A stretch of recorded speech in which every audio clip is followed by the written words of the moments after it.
আজ মনে হচ্ছে গলাটা একটু ঠিক হয়েছে, তাই ভাবলাম তোমাদের সাথে একটা নতুন রেসিপি শেয়ার করা যাক। কি করেছি জানো? আসলে যা গরম পড়েছে তাতে করে খাওয়া দাওয়া একদম শিখে উঠেছে। তা বলে পেট তো মানতে চাইছে না, তাই একটা নতুন পেট ঠান্ডা করা রেসিপি নিয়ে এসেছি। প্রথমে কাচকি মাছটাকে ভালো করে ধুয়ে তাতে নুন হলুদ মাখিয়ে 10 মিনিট রেখে দেবো। এবারে তোমরা ভাবছো কাচকি মাছ মানেই হয়তো আমি বাটি চচ্চড়ি বা চচ্চড়ি দেখাবো। একদমই না, বলেছি না পেট ঠান্ডা করা রেসিপি, তাই সেটাই দেখাবো। পুরো রেসিপিটা দেখো, বুঝতে পারবে। তারপরে এর মধ্যে দিয়েছি 1 টিস্পুন মতো আদা বাটা আর 1 টিস্পুন জিরের গুঁড়ো, ব্যাস এইটুকুই, আর কিছু না। দিয়ে খুব ভালো করে মেখে চেকে রেখে দিতে হবে 10 থেকে 15 মিনিট। তারপরে ওদিকে কড়াইয়ের মধ্যে দিয়েছি আমি 2 থেকে 3 চামচ মতো সর্ষের তেল। আর এর মধ্যে ফোড়ন হিসাবে দিয়েছি আমি কালো সর্ষে আর শুকনো লঙ্কা।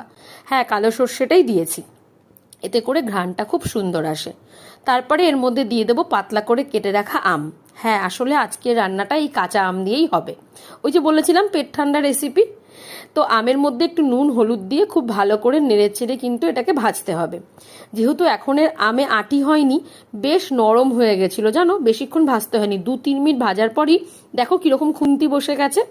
তারপরে এই মধ্যে কিন্তু আমি মাছটাকে ছেড়ে দিয়েছি। একদমই তাই, ওই বাটি ধোয়া জলটাও কিন্তু দেবো, আগের থেকে না, তবে একটু নাড়িয়ে চাড়িয়ে একদম হালকা হাতে মাছটাকে একটু নাড়িয়ে উল্টে পাল্টে করে নিতে হবে। তারপরে এখানে বাটি ধুয়ে গরম জলটা তোমরা দিয়ে দেবে। যেহেতু এটা টক রান্না হচ্ছে, তাই আমি এখানে কোনো লঙ্কা বাটা দিইনি, তবে হ্যাঁ 2 কাঁচা লঙ্কা চিড়ে দিয়ে দিয়েছি। এতে করে গন্ধটা ভালো আসে আর টেস্টটাও দারুণ লাগে।